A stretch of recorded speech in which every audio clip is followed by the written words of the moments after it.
I'm Mara Webster with In Creative Company, and today I'm thrilled to be talking about season 2 of the wonderful TV show Surface. I'm joined today by creator, writer, and showrunner Veronica West, and executive producer and president of film and television at HelloSunshine, Lauren Neustadter.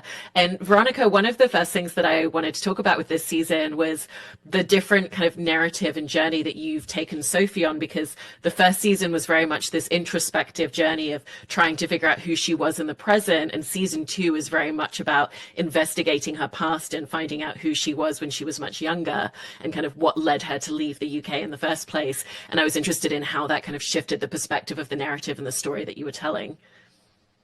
Yeah, I mean, Sophie, season 1, woke up in this perfect kind of life and was really looking around saying, who am I? And that was a much more of an intimate exploration of her marriage and her friendships. And in season 2, she really takes control of the story. You know, she's found out so much about herself in season 1.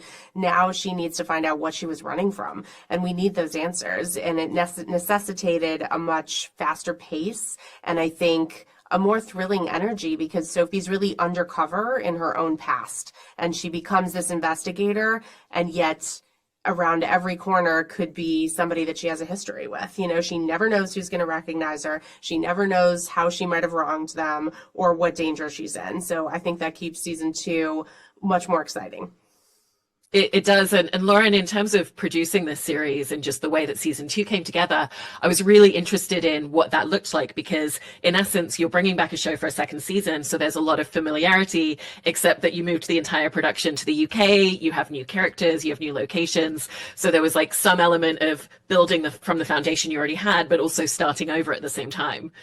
Well, I mean, all credit to Veronica. I think, you know, we knew that this was where we wanted to go. So even at the outset, even when we were talking about the pilot script and how do we build out the first season, we knew that we wanted Sophie to go in pursuit of answers.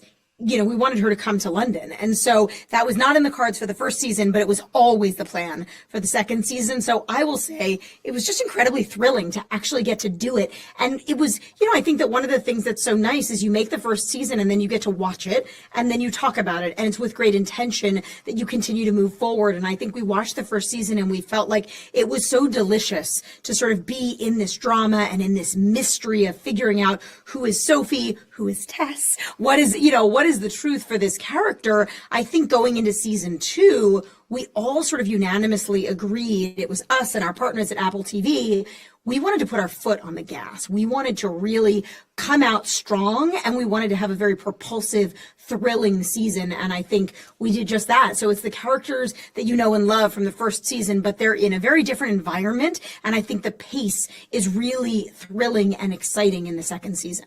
Yeah. And it's so great to kind of go into a story like this and to have had that idea and that notion already of where it was going and where you wanted to go a little bit deeper.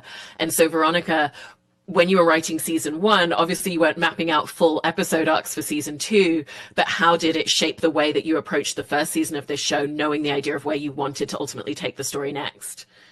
Well, we always planted those memories of Eliza so that there would be an undeniable question at the end of season 1, even after you've explored her relationships with these men. What is this other memory that keeps popping up? You know, so having her go to London and really take control of the story and start investigating on her own terms.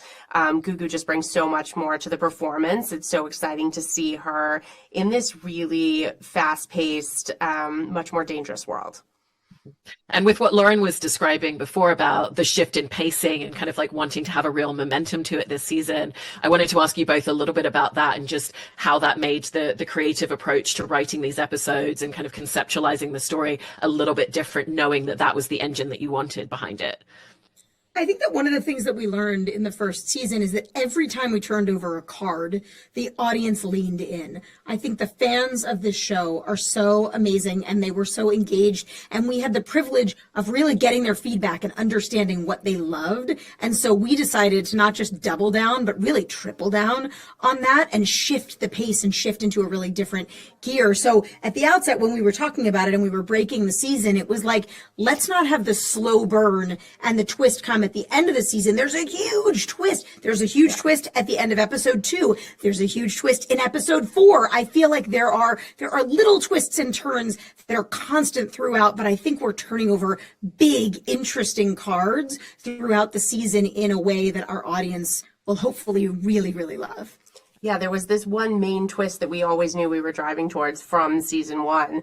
And we made a choice in the writer's room in the first couple of weeks to put that in the middle of the season and not have it be the season finale, but really get to it quickly and then see how all the dynamics shift amongst these characters once this revelation happens. And there was so much story to tell after that moment and it forced us to get to a whole new layer by the end of season 2.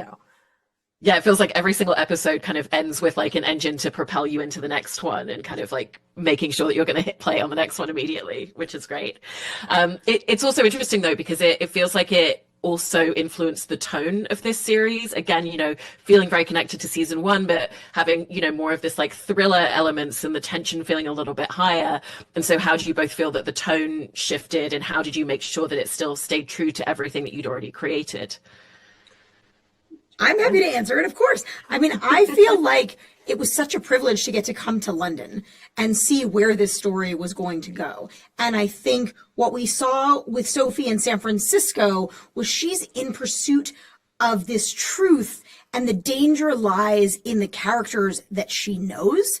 And then you throw her into this world in London, and the stakes are so much higher. She's in this place that feels much bigger and more overwhelming. And certainly she knows Eliza, but this whole world of the Huntleys is new and she doesn't know who these people are or what they're going to mean for her life. So I think it really sort of thrusts us into a world where the stakes are so high for Sophie, higher than she could have ever imagined. And so the pace escalates necessarily sort of as a result of that.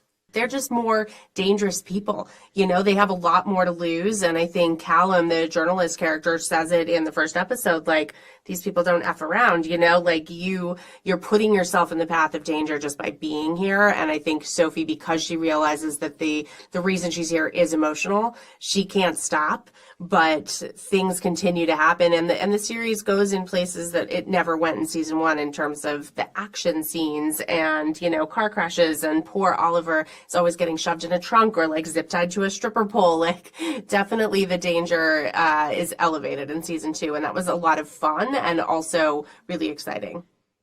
And it's also interesting how the elements of the class system really come into play in the story, because it's so specific in the way it exists in the UK as well. And like England has like a very specific structure to it. And what was your experience of really diving into that side of things and figuring out how that would lend itself to the story? Well, that was something that the actors actually were really drawn to and were able to shed a bunch of light on, just how serious they take the caste system and the social classes there. And obviously, as you watch the season, you start to realize some of these like troubling, problematic old ideas have affected these people's lives, and it exists in a way that it doesn't in our country. And it was really interesting to explore Sophie having come to her hometown, but not remembering her own hometown. Everything is new to her. So we get to see it through her eyes. And it's so great because obviously Gugu, as well as playing the lead role of Sophie, is also a producer on the series. And, even just from what you're describing there, it sounds like there's always such creative collaboration in terms of all of the details for like her character, but also just the way that you're telling the story as a whole. And how did those conversations with her as a producer and kind of having her as a collaborator in that way really help both of you to shape this season? Well, Gugu's incredible. I mean, we had the privilege of working with her on the morning show, and we were absolutely blown away. And so as soon as season 1 of the morning show ended, Reese and I just said, we have to find the show that puts her in the spotlight. She so deserves it. And she's a magnificent actress. She's incredibly brilliant as a producer, and she is a joy as a collaborator. And I think really our team, the HelloSunshine team, and Veronica and Gugu, and all of the different writers and directors that have touched this series, it's just been a wonderful collaboration. And I think the tapestry is really rich and intricate because of the collaboration behind the scenes. I love that.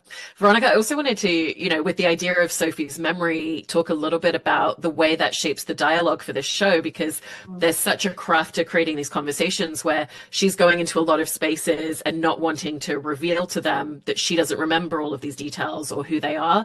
And so she kind of answers things and gives just enough information to give them the space to fill in the details for her. And I was interested in just the delicacy of kind of always thinking about that very specifically and writing in that way between two people and scenes. Yeah, it is a very specific thing that's very specific to this show and something we talk about in the writer's room all the time. Like, what if she just told everyone she had amnesia? Because they wouldn't trust her and they would manipulate her and she would never know what to believe, So it is always this kind of beautiful dance between her and whoever she's speaking with of like, how can I get them to tell me more of my own story? How can I become the person they're looking to me to be? And she's such a chameleon, the character, and Gugu as an actress being able to kind of shape herself to be who they want her to be and get what she wants out of all these people. Is there something as well where all of you are kind of constantly looking at what does she know, what does she remember, what would be completely blank information to her, because it really impacts every single scene in the show in very different ways?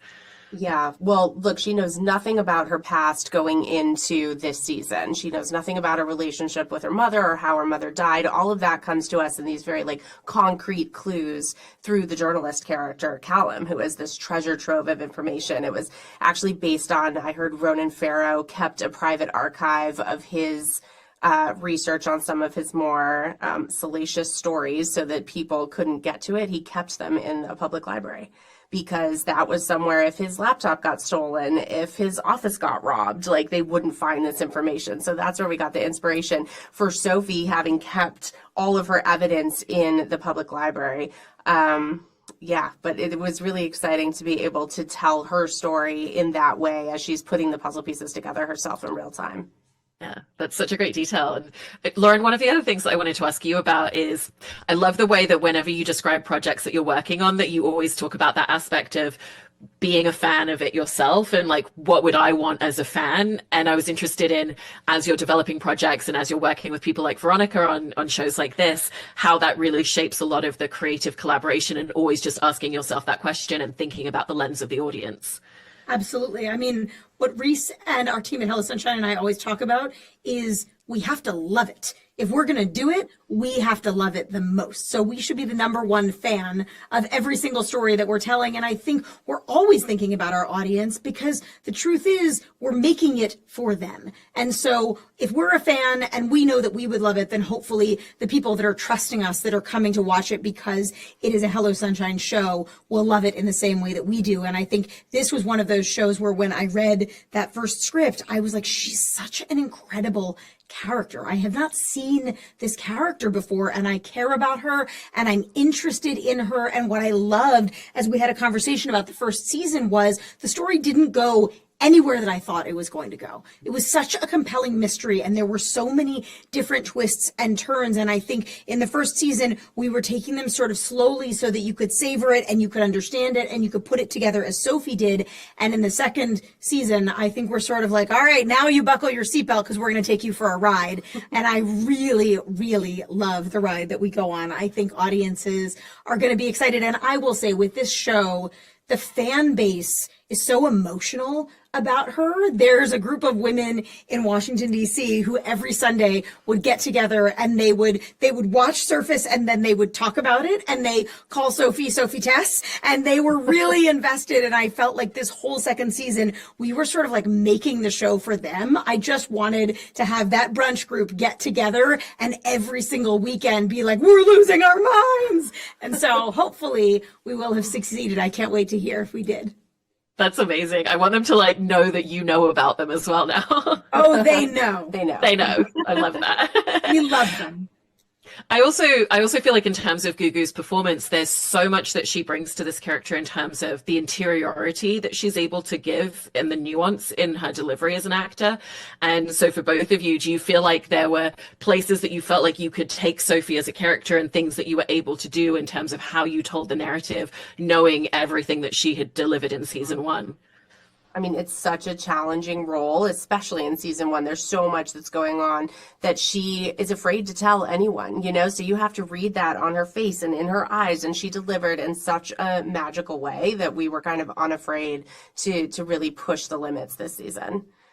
I think she's also just an incredibly thoughtful actress. She really feels the character in her body, but she's also thinking about the character and asking incredibly smart questions at every turn about, okay, like, why did Sophie do this? And would she really do that? Or would she do something different? And I think she's really been our partner in sort of figuring out how this character moves through the world, because she's so in touch with her spiritually and otherwise. I think she's just deeply, deeply invested, and we've benefited from that so much.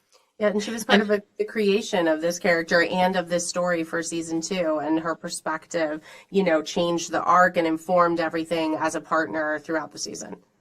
It's so great. And, you know, there's also so much that you're able to do in terms of the relationship with James, with her husband in this season, because, you know, he's gone through the idea of losing his wife and getting her back twice now, ultimately. But there's so many mixed emotions, you know, there's animosity, but then there's also still that love and that care because they have such history together that's so complicated. What were some of the spaces that you really enjoyed being able to take that relationship that, you know, were really built on the foundation of how you ended season one? Well, that to me, they're the most fun in the beginning parts of this season. You know, James shows up and his arrival is completely unexpected, and he does not forgive Sophie this time around. You know, what she's done, I think he doesn't understand it, and he's here to really be an agent of chaos in her new mission. You know, he has no idea why she's really here, what the emotional impact is of any of this, and he doesn't really care. He just wants to kind of mess with her, and we get to see that psychological warfare where the two of them are so fun when they're kind of being toxic, you know, and of course finally get back to a place where they connect more emotionally. But it's fun to see James be the villain for a little bit.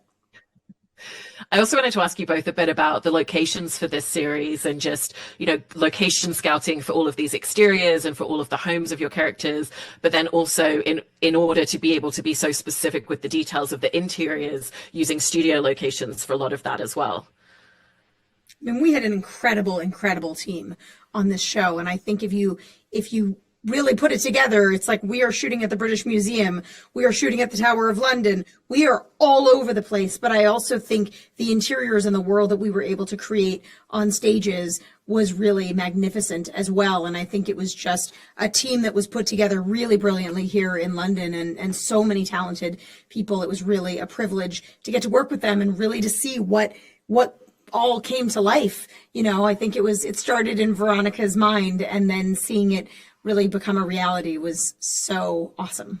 Yeah, I mean, it's a team sport, and these people, the production designer in particular, Kat, like imbued all of these sets with so much history and so much nuance and so much specificity. And she would give you a tour, like when we get to the dark room at the end, she's like, well, the reason the doorway looks like this is because, you know, the Georgian house from the 1600s that it's based on, this is the way the light switches worked. And you're just like, wow, there's so much here that everybody, all the artisans involved in this are bringing to the table, and so much depth on the screen. It also sounds like the details of the cinematography this season were really interesting in terms of, you know, working with your director and cinematographer on the first 3 episodes and using almost like a vintage feel as well as something very high def. And so how did you work with them to kind of create that marriage of those two different aesthetics coming together for the season?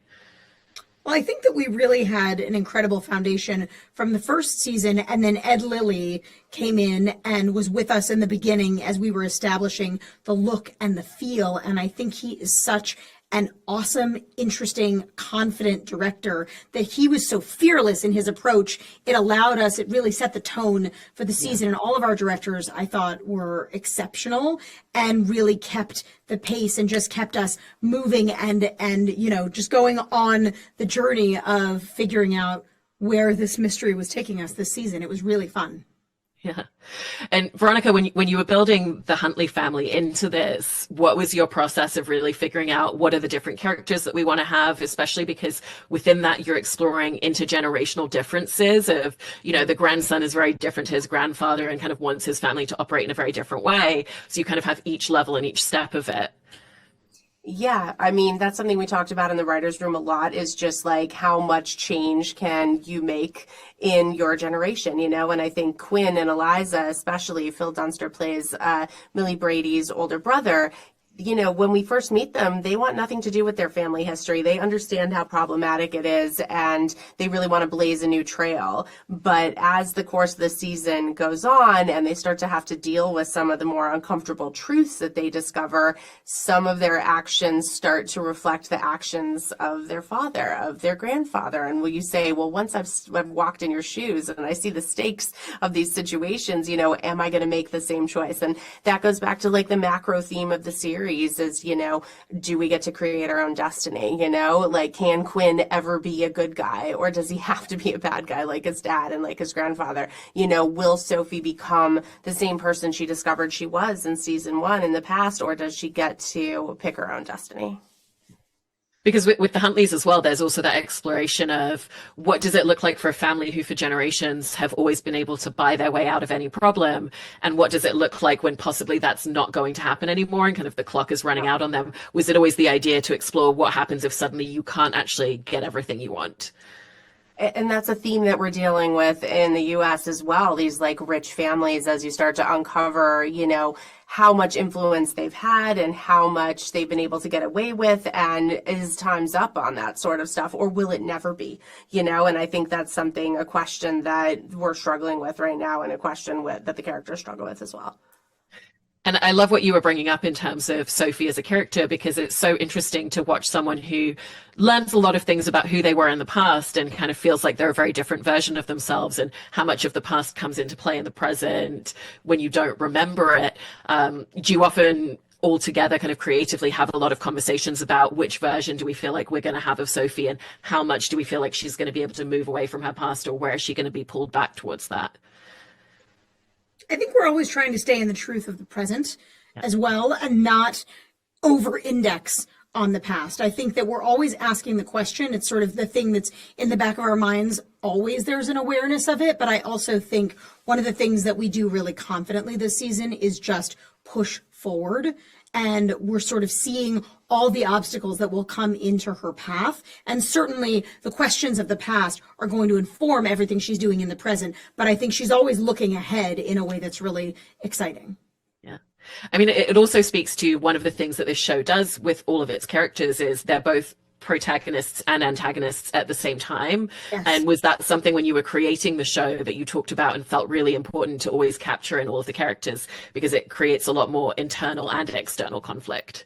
Yeah, I love that people have been mentioning that today and that it's like coming through. I think it's always just been part of how I approached writing, is that nobody should be a good guy and nobody should be a bad guy, because that's not real life. You know, everybody makes mistakes. Everybody makes choices that they're not proud of. And if we can understand where they're coming from, we're still on board with that character, even as they do really despicable things, you know, and obviously Sophie's a great example of that. But I think that's just more truthful to the human experience and makes the characters actually feel more real than if, you know, Grace was just super nice to Sophie all the time and never felt conflicted about it later on, or as any of the characters, you know. I also wanted to ask about the costumes for this season as well, because I think it's such a stylistic and aesthetic show, but at the same time, the costumes are obviously telling very specific stories for each of the characters. And so what did that journey of working with the costume designer on the series look like for both of you this season? I mean, I have to say, I think the costumes on this show are so fabulous. Starting with season 1, I think one of the things that this show does is it puts you in a world that feels really aspirational. And I think the wardrobe is such a huge part of it. So it's really been a thrill to think about every single character and what is their identity when it comes to the clothes that they wear. And we've really had fun with it. I think it's not at all gimmicky, but it actually really informs the character. And it also invites the audience into this very luxe, aspirational, interesting world visually as well as emotionally and in terms of plot. Yeah. There's also the aspects with Sophie of her kind of going, oh, maybe there's a reason that I became very interested in material items, because I didn't have that growing up and I didn't have that family stability. And it kind of explains a lot of the drive and the things that she's really moved towards. And so did you feel like you wanted this season to explain a lot of the choices that the character was making and a lot of things that she'd built into her world in season 1?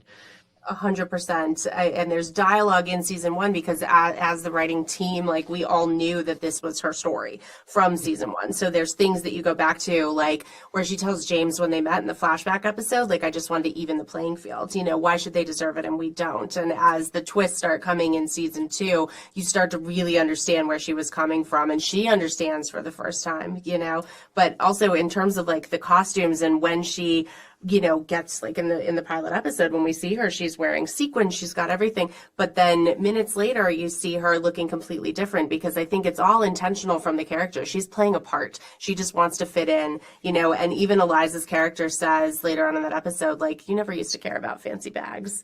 And she stops for a second and she's like, oh, was that not who I was then? You know, like, how is she making a mistake in putting on this armor and playing this part too? And that's what's like really fun to see the character kind of have to like dive and get through. Let's be honest, that closet in season one is pretty amazing. Talking about production design, let's just give a little nod to Jeremy Stanbridge, who did an amazing job in season one. That closet was the stuff dreams are made of. There's plenty of eye candy in season two too. Yes. Not to worry.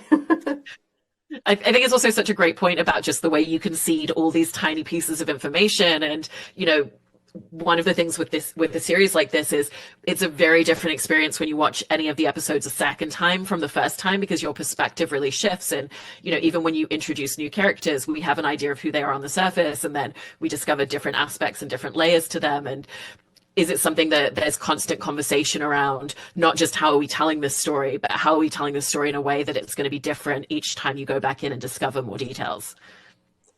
Well, it is a very intricate story, and I think one of the things we were lucky to have this season was the luxury of time to write the entire season and then go back and write it again. And start over and look at every single episode and say, okay, how can we add this Easter egg? If you were to watch it again, you would see, oh, that's what she's talking about. You know, what can we focus on in the direction and say, oh, that was actually a clue, not just part of the set deck, you know, and we were able to really add that layer. Yeah. And there's obviously, you know, we were talking earlier about there's such like a drive and momentum to everything that Sophie's going through, and she really can't show her weakness or her vulnerability. And so how do you make sure that you always write in and create scenes and create those moments where we do get to see that side of it? Because I feel like that's when the audience really connects and kind of locks in with her a lot more. Mm-hmm.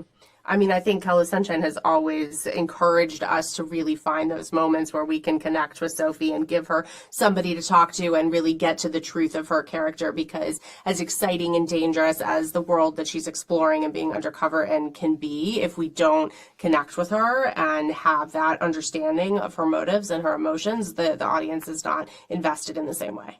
I also think Gugu is such an extraordinary actress, and just spending time with her character, sometimes just being with Sophie in a quiet moment, being on her beautiful, expressive face tells us so much. So I think a lot of it is what's on the page, and then I think what Gugu brings to it just takes it to another level, which is really wonderful and exciting.